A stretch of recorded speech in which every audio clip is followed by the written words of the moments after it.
Welcome to The Right Question. I'm Daphne Gray Grant, and my topic is how to say the same thing differently.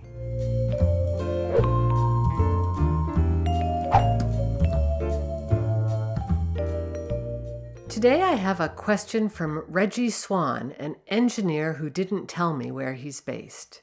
Here's what he's asked. As an engineer, I do a lot of technical writing. I write audit reports, procedures for maintenance technicians, quarterly reports, and policy documents. I need to find different ways to say the same thing.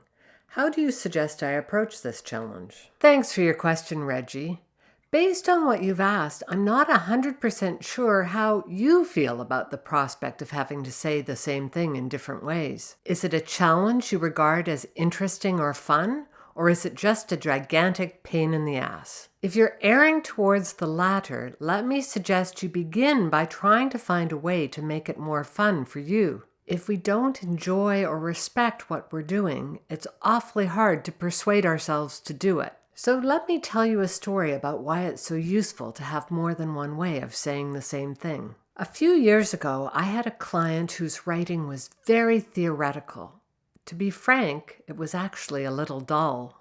To try to liven it up, I suggested that she make it a bit more personal. Don't you have any stories or anecdotes you can share? I asked her. I used that precise phrase, which I thought was very specific and clear, at least a half dozen times with her, and it didn't make one iota of difference to her writing. Then, one day I said, "You really need some stories, anecdotes, or examples here." And she said, "Examples? Why didn't you say that before? That makes perfect sense." My client needed to hear the word examples for my suggestion to make sense to her. Of course, it was just an accident that I used that word that day.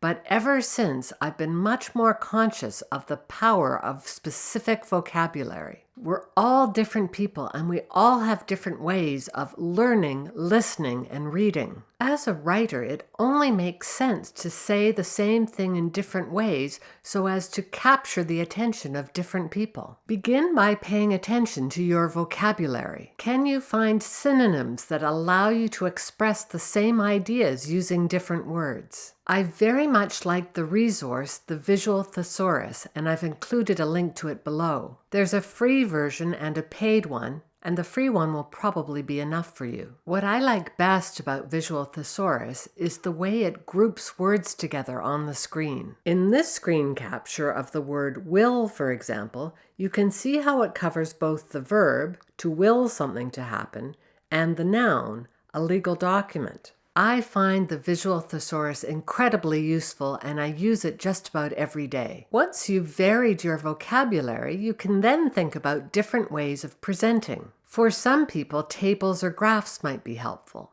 For others, photographs will do the trick. Or some others may need line drawings. As a communicator, don't fall into the trap of thinking that only words convey information. Often, visual images are even more helpful. These days, you can also think of other tricks, such as video, that can be very helpful and are a lot less expensive than they were 10 years ago before the advent of the iPhone. One other point you should consider: make sure your final document meets the needs of your specific audience. In your question, you mentioned that you need to produce a variety of documents, including audit reports, policy documents, quarterly reports, and procedure manuals. I'm guessing that all of these documents have very different audiences with different understandings of the background involved and different levels of education. Make sure that you tailor the document to the specific needs of each audience. Yes, rewriting the same thing in a different way can seem like a trial,